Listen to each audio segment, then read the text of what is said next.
The introduction page in the Book of Mormon says, after thousands of years, all were destroyed, except the Lamanites, and they are the principal ancestors of the American Indians. The Lamanites are described by Joseph as ancestors to the Israelites, inhabiting all of North and South America from sea to sea.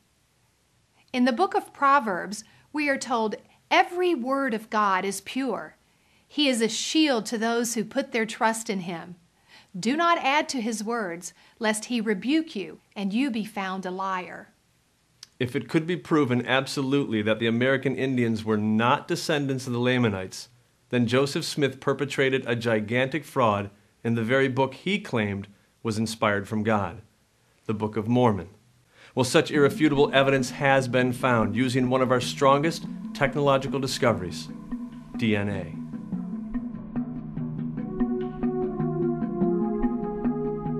Prisoners are routinely freed from crimes they supposedly committed many years before, when scientific experts prove conclusively that the DNA found on the victim did not match the DNA of the convict. DNA science now allows us to determine the relatedness of different populations around the world. When the Y chromosomes or mitochondrial DNA are tested in hundreds or even thousands of individuals from two different races, the results can be compared to see how similar or dissimilar these intact DNA markers are between people groups. In the Americas, DNA testing of over 5,000 Indians within 150 different tribes has been completed. When the overwhelming evidence was compiled, it was discovered that not one person contained DNA that was of Hebrew descent. The result? Indians were found to be of Asian descent. It's not an issue. The DNA issue of whether Native Americans come from a Hebrew descent is not an issue. Once you get outside of Mormonism, it is not an issue. It is not a debate. Nobody is debating out in the scientific realm of whether or not Native Americans came from Israelites. Nobody, or Middle Easterners, nobody. In order to be a Mormon, one must trust in the stories of Joseph Smith. And if these stories can be proven to have been fabricated or untrue, then the very basis of their faith is erroneous. Modern science has conclusively proven Joseph to be a deceiver in his allegation that the Indians were descendants of the Hebrews. Sadly, this is just one of the many lies fabricated by Joseph Smith. For generations, scholars have shown irrefutable evidence that the Book of Mormon, as well as the Doctrine and Covenants and Pearl of Great Price, are fallible, faulty documents, contradicting each other as well as contradicting the Bible. It has been well documented that the Book of Abraham, which Joseph claimed was translated from an Egyptian language on papyri, was also completely false.